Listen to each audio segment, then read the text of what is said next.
আসসালামু আলাইকুম। কি নাম আপা? আখি। দেশের বাড়ি কোথায়? দেশের বাড়ি উর্দুগ্রাম। বিয়ে হয়েছে? যে না। কিসের হয়নি? না। আচ্ছা, এই নাম্বারটা কার? আমার। এই নাম্বারে যোগাযোগ করলে আপনাকে পাওয়া যাবে যে পাওয়া যাবে। সব সময়? সব সময়। আচ্ছা, মনের মানুষ কেমন বয়সী যাচ্ছেন? বয়স বেশি হলেও তাতে সমস্যা নাই, যে ডাল ভাত খাওয়াই সারা জীবন পাশে রাখতে পারবে, এটাই। তার বয়স বেশি হলে সমস্যা নেই। মানে আপনার কথা হচ্ছে ডাইল ভাত অল্প বয়সে খাওয়াই রাখতে ভালো রাখতে পারলে এনাফ, যে। বয়সটা যেমনই হোক, তাই না? হুম। আচ্ছা, প্রিয় দর্শকদের উদ্দেশ্যে শুনতে চাই, আগে পরে বিয়ে শাদী হয়েছে? যে না, বিয়ে হয় নাই। বিয়ে হয়নি। বাসায় কে কে আছে? বাসায় শুধু একটা ভাই আছে।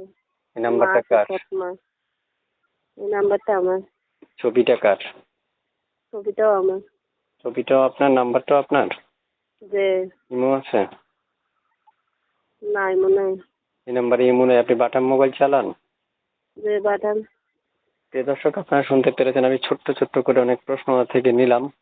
এখন আমার অনেক হচ্ছে ভিউয়ার যারা আছে, সাবস্ক্রাইবার যারা আছে, তারা বলবে যে ভাই ওই কথা জিজ্ঞেস কেন করেন নাই, মানে ওনার ব্যক্তিগত হয়তো অনেক কথা আছে। দেখেন, একটা মেয়ের হাইট কতটুকু, তা একটা মেয়ে কতটুকু সৌন্দর্য, এগুলো উপস্থাপন করা কখনোই আমার জন্য সবাই না। তাই আমরা যতটুকু সম্ভব ততটুকু কালেক্ট করি, 3 থেকে 3.5 মিনিট একটা মেয়ের সাথে কথা বলি। এর মধ্যে হচ্ছে তার সাথে 1 মিনিট চলে যায় তার ব্যক্তিগত তথ্য নিতে নিতে, বাকি 2টা আমাদের কথা বলতে বলতে সময় যায়। আপনাদেরই সময় হাতে হাতে, আপনারাই স্ক্রিন থেকে নাম্বারটা নিয়ে আপনারাই আপুকে ফোন করবেন। আপু আপনাদেরকে তার ব্যক্তিগত যত তথ্য আছে সবকিছু দিয়ে শেয়ার করে সময় নিয়ে কথা বলতে পারবেন আপনারা। তাই আমাদের হাতে সময় কম বলে আমরা অল্প সময়ের মধ্যে রেকর্ডটা শেষ করতে বাধ্য হই। আপু, এই যে আপনি আমার সাথে কথা বলতেছেন, এই নাম্বারে কোনো ইমো নেই, হোয়াটসঅ্যাপও নেই, তাই না? যে না ভাই, এই মো নাই, ওয়ার্কশপও নেই। আচ্ছা। বাটাম তারপর মোবাইল। শুনতে চাই আপনার কাছে একটা প্রশ্ন, সেটা হচ্ছে পড়ালেখা কতটুকু করছেন আপনি? পড়ালেখা করছি ক্লাস 9 পর্যন্ত। ও মাই গড, তো অনেক ভালো পড়াশোনা করেছেন। প্রিয় দর্শক, ক্লাস 9 পর্যন্ত পড়াশোনা করেছে।